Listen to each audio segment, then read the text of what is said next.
हामी सबैलाई थाहा छ यो असाधारण समय हो भनेर। यस्तो बेला नेपाल सरकारको आर्थिक वर्ष 2077-78 को नीति तथा कार्यक्रममाथि टिप्पणी गर्न सम्मान्य सदनमा उभिँदा नेपाल नेपालीको आजको स्थिति र केही परिदृश्यलाई स्मरण गराइरहेको छु।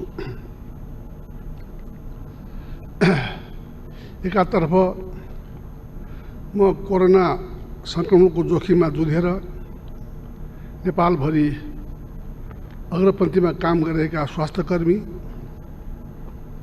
सुरक्षाकर्मी, सञ्चारकर्मी, सरसफाई कर्मीलाई स्मरण गरिरहेको छु भने अर्कोतर्फ कोरोनाबाट संक्रमित दिदीबहिनी, दाजुभाइ, तिनका परिवार छन् भने महामारी दिदीबहिनी, दाजुभाइ, तिनका परिवारलाई स्मरण गरिरहेको छु भने महामारीका कारण दुःखमा परेका किसान, स्वदेश र विदेशमा रोजगार गुमाइरहेका श्रमिकहरू, विदेशबाट घर फर्किन चाहेका तर नपाएर अप्ठ्यारोमा परेका नागरिक, बसेको ठाउँमा राहत नपाएर सयौं किलोमिटर हिँडेर घर जान बाध्य हजारौं मजदुर, विद्यार्थी, बेरोजगार, उपचार पाउन कठिनाइमा परेका अन्य रोगीका बिरामी, अन्य रोगका बिरामी, उद्योग व्यापार बन्द भएका साना ठुला उद्यमी व्यापारी, बिहान साँझको छाक टाल्न नसक्ने अवस्थामा पुगेका मजदुर, त्यस्तै समस्यामा परेका गरिब, अपाङ्गता भएका व्यक्ति, एकल महिलाहरूलाई पनि सम्झिन चाहन्छु। म यस परीक्षण सामग्रीको अभावमा कोरोना परीक्षणको प्रतीक्षामा बसेका नागरिकहरू, भाइरसको महामारीले आफू र परिवारलाई कसरी जोगाउने, प्रकोप बढ्दै गए के स्थिति होला, यसले मुलुकलाई के गर्ला भनेर सन्ताप र त्रासमा परेका नेपाली दिदीबहिनी, दाजुभाइहरूको मनोदशा पनि बुझ्दछु। अनि हिजो मात्रै समयमै उपचार नपाएर कोरोनाको कारण मृत्यु भएकी सिन्धुपाल्चोककी सुत्केरी महिला, उनको काखको शिशु र उनको परिवारको मनोदशा पनि सम्झिरहेको छु।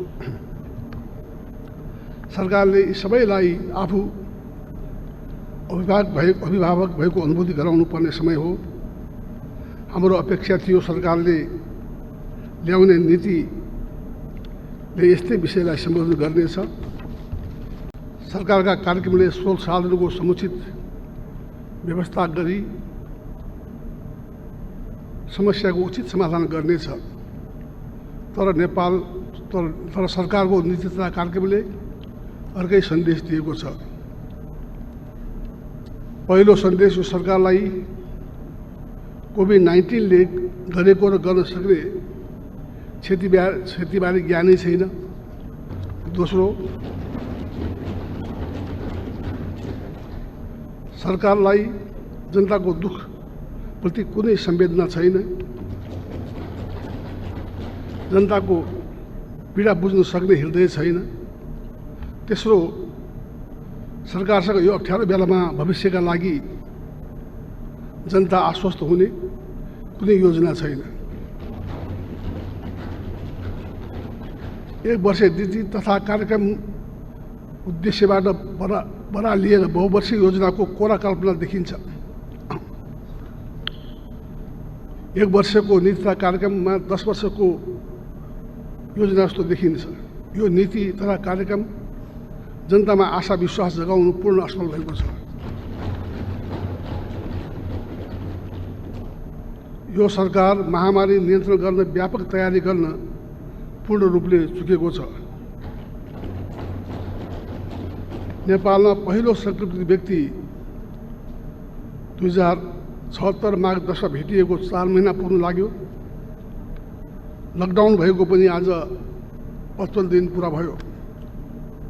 हिजोसम्म PCR विधिबाट केवल 26,691 जनाको मात्र परीक्षण भएको स्वयं सरकारले तथ्याङ्कले देखाउँछ। यतिका दिनपछि पनि स्वास्थ्यकर्मीको सुरक्षा उपकरण लगायतका आवश्यक सामग्रीको उपलब्धताको प्रत्याभूति नहुनु, विश्वसनीय परीक्षण किटको अभाव हुनु, अस्पतालमा भेन्टिलेटर लगायतका अन्य उपचार सामग्रीको आपूर्ति नहुनु, कोरोना प्रभावबाट मार्कामा परेकालाई उचित राहतको व्यवस्था नहुनु, सीमा बाहिर बिचलीमा रहेका, देशभित्र नै पनि घर बाहिर असहाय अवस्थामा रहेका नागरिकलाई सुरक्षित इज्जतपूर्वक घरमा पुर्याउने कुनै योजना नहुनुले पनि जनताले सरकार भएको अनुभूति गर्न सकेका छैन। म प्रश्न गर्न चाहन्छु, सरकारले लकडाउनको यो अवधिमा के तयारी गर्यो? परिस्थितिको गम्भीरताप्रति सरकार संवेदनशील हुन नसकेको दृष्टान्त यो हो तयारीविहीनता।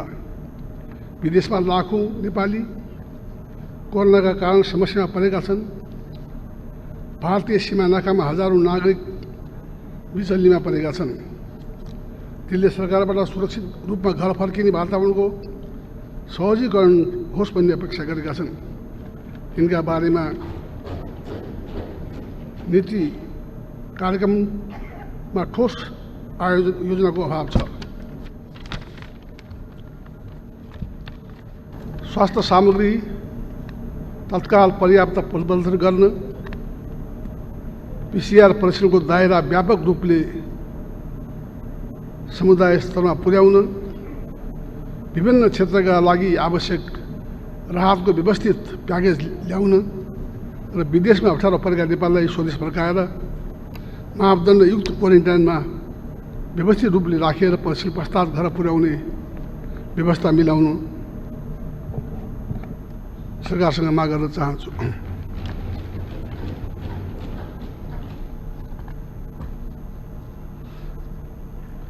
घर फर्किन चाहने अल्पत्रमा परेका खाडी मुलुक लगायतका विदेशमा रहेका नेपालीहरूलाई सुरक्षित रूपले नेपाल फर्काएर यिनको व्यवस्था गर्नु सरकारको कर्तव्य हो। नीति तथा कार्यक्रममा केवल सरकारले आत्मप्रशंसा गरेको छ। विगत 2 वर्षमा निकै काम गरेको दावा गरिएको छ। म सम्माननीय प्रधानमन्त्रीलाई विगत 2 वर्षका नीति तथा कार्यक्रम पुनः एकपल्ट पढ्न अनुरोध गर्छु, जसले ती नयाँ नीति र कार्यक्रमका असत्य दावालाई उजागर गरेको छ। सरकारका 2 पहिलेका नीति कार्यक्रम हेरेर आफै लज्जित बन्नुपर्ने स्थिति छ। त्यो बेला 1 वर्षभित्र बनाउँछु भनेको गौतम बुद्ध एयरपोर्ट बनेको छैन। 3वटा मुख्य राजमार्ग छेउ बनाउँछु भनेको 765 kV transmission line, Nijgadh airport निर्माणको प्रतीक्षामा छन्।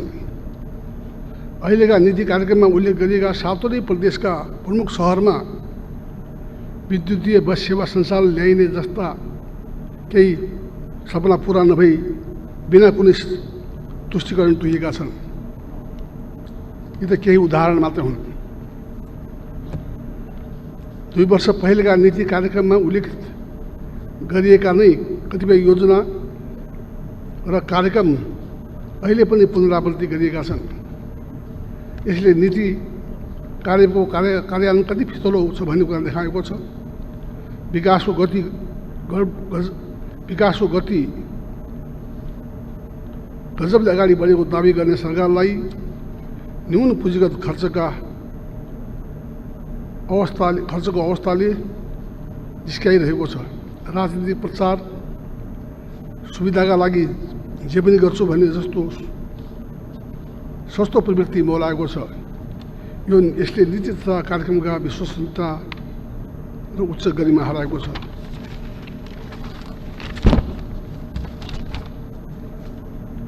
वर्तमान सरकार समस्यालाई ठिकसँग हेर्न सकिरहेको छैन या अप्ठ्यारोको गम्भीरता बुझिरहेको छैन।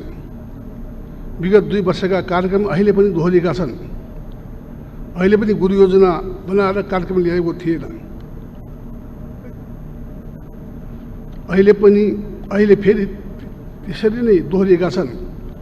यसले खर्चको लक्ष्य धेरै राख्ने सङ्केत मिलेको छ।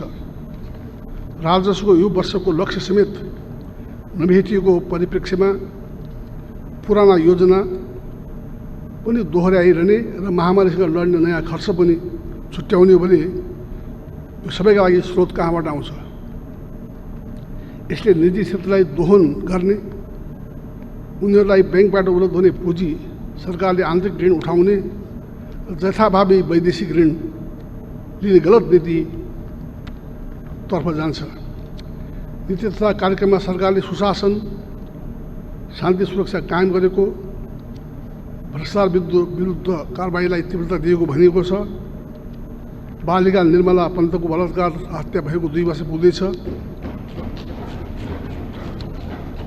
यो अपराधिक घटनाका प्रति सरकार उदासीन तर गैरजिम्मेदार व्यवहारले सुशासन र शान्ति सुरक्षाको विषयमा सरकारले दावालाई चुनौती दिएको छ।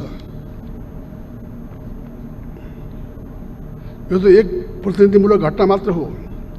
यस्ता अपराधका अनेकौं घटनालाई नियन्त्रण गर्न सरकार असफल भएको छ। भ्रष्टाचारका एकपछि अर्का काण्ड भएका छन्। पछिल्लो समयमा सार्वजनिक भएका यति काण्ड हुँदै सिक्युरिटी प्रेस खरिद सम्बन्धी काण्डमा मन्त्री नै भ्रष्टाचारमा संलग्न भएको घटनापछि सरकारले भ्रष्टाचारको नियन्त्रणको कुरा गर्नु जग हटाउने विषय होइन र? कोरोना महामारीको बेला अत्यावश्यक सामग्री औषधि समेतमा भ्रष्टाचार गरिएको भनी प्रश्न उठ्नु, त्यसमा छानबिन हुनुको साटो प्रधानमन्त्री आफैले भ्रष्टाचारजन्य घटनाको बचाउमा उत्रिने र उन्मुक्ति दिने जस्ता घटनाले सुशासन र सदाचारको विषयमा सरकार पूर्णतः असफल भएको स्पष्ट पुष्टि हुन्छ। सरकार सम्प्रेषण गर्न सञ्चार माध्यम, सामाजिक सञ्जाललाई अस्थिरता फैलाएको आरोप प्रधानमन्त्रीले लगाउनु भएको छ। उहाँको तहबाट यो अभिव्यक्ति आउनु एकातर्फ दुःख थियो भने अर्कोतर्फ प्रेसको स्वतन्त्र भूमिकालाई कुण्ठित गर्ने नियत समेत थियो।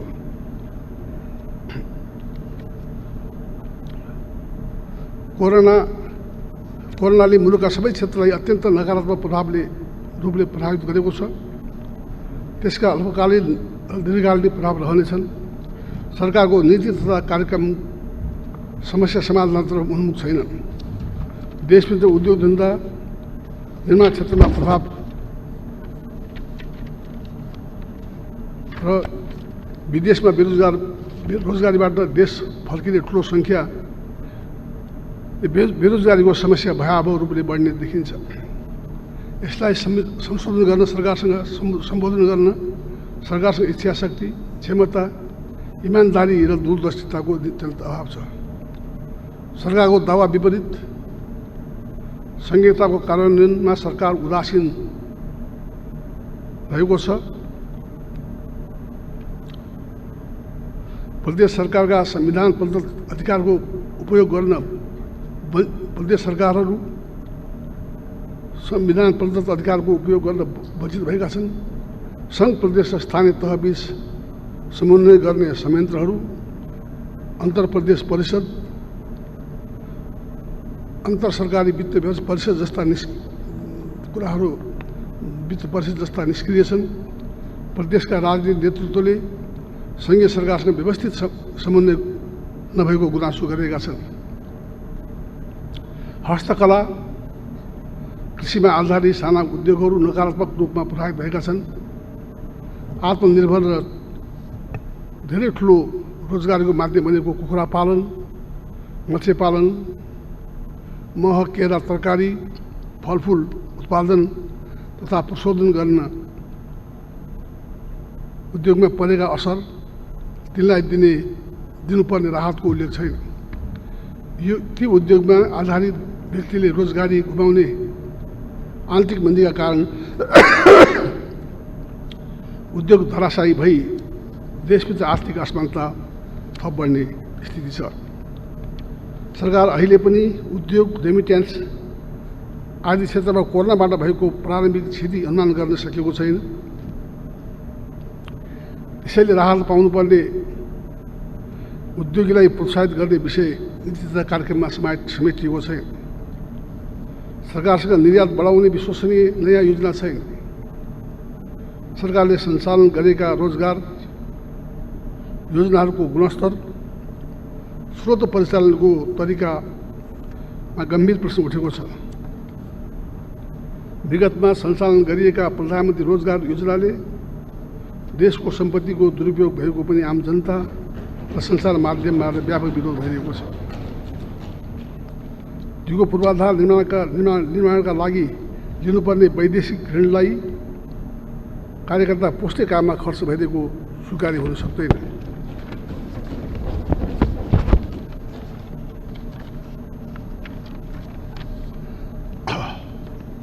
अहिले कोरोनाबाट व्यापक रूपमा प्रभावित भएको क्षेत्र पर्यटन पनि हो। पर्यटन प्रवर्धन सम्बन्धी कुनै नीति आएको छैन। केही एयरपोर्टको निर्माण मर्मत मात्र दिगो गुणस्तरीय पर्यटनको स्रोत होइन। सबैभन्दा बढी राहत चाहिएको पर्यटन क्षेत्रमा पुराना सामान्य किसिमका विषयको पुनरावृत्ति बाहेक कुनै नवीन सोच योजना छैन। राष्ट्रिय गौरवमा परेका योजनाको अवधि लागत दुवै बढेको छ। सरकारले उच्च प्रविधि प्रयोग गरेर सडक बनाउन सकेको छैन। सही योजनाको छनौट, विकास कार्य गुणस्तर, निर्माण क्षेत्रमा निर्माणको क्षमता वृद्धिमा ध्यान दिएको छैन। ऊर्जा क्षेत्रको कार्यक्रमले निजी क्षेत्रलाई व्यवस्था गरेको छ।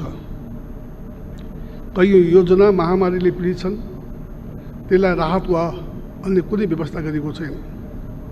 यस्तो अप्ठ्यारो बेलामा पनि सरकार मितव्ययीको पक्षमा देखिएन। यो सरकार आफैले गठन गरेको आयोगको मितव्ययिता सिफारिस समेत लागू गर्न तयार छैन। वैदेशिक ऋण निरन्तर बढिरहेको छ। सरकार मितव्ययी हुनु र वैदेशिक ऋणका निम्ति पारदर्शी हुन आवश्यक छ।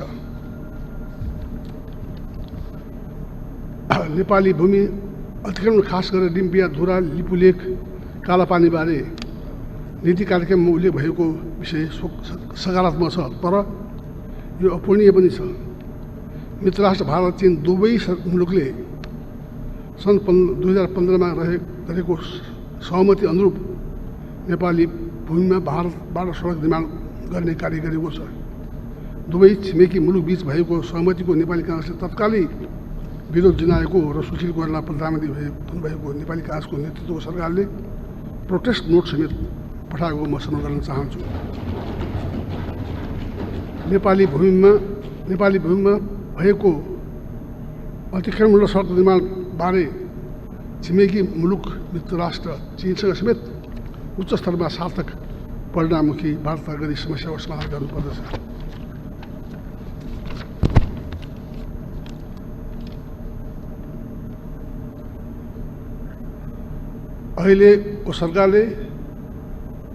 अघिल्लो सरकारले गरेका हालै समयको सबभन्दा ठुलो सहयोग सन्धि सम्झौता एमसिसीलाई यो सदनबाट पारित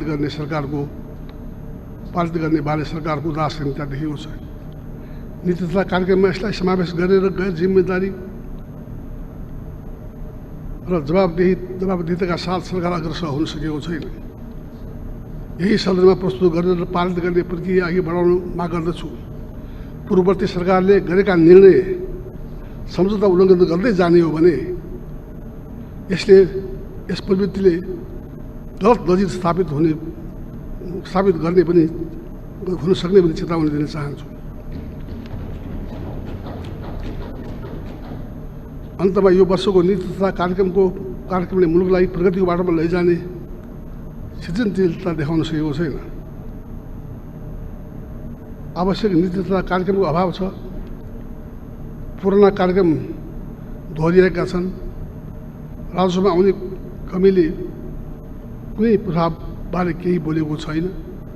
अहिलेको महामारीले पार्ने बहुआयामिक प्रभावबारे नीति तथा कार्यक्रम बोल्न सकेको छैन। नेपाली समाज कोरोनाले पार्ने नकारात्मक प्रभावको अल्पकालीन दीर्घकालीन समाधान उचित उपायको खोजी गर्न सकेको छैन। म सरकारलाई बजेट व्यवस्थापनमा सबै कुरालाई गम्भीरतापूर्वक ध्यान दिन सुझाव दिन चाहन्छु। अहिले यो सदन मार्फत म सम्पूर्ण नेपाली दाजुभाइ दिदीबहिनीहरूमा के भन्न चाहन्छु भने यो कोरोना अत्यन्तै डरलाग्दो भाइरस हो। यसको चाहिँ भ्याक्सिन आउने कुराको निश्चित छैन। त्यसैले सबै नेपालीहरूले आवश्यक डिस्टेन्समा रहेर आफ्नो र परिवारको मात्रै होइन समाजको स्वास्थ्यको ध्यान राख्न पनि म अनुरोध गर्न चाहन्छु। र यसमा हाम्रो पार्टीको तर्फबाट हाम्रो संसदको तर्फबाट आउने संशोधन प्रस्ताव आउने नै छ भन्ने पनि म चाहिँ नि यो सदनमा जानकारी दिन चाहन्छु।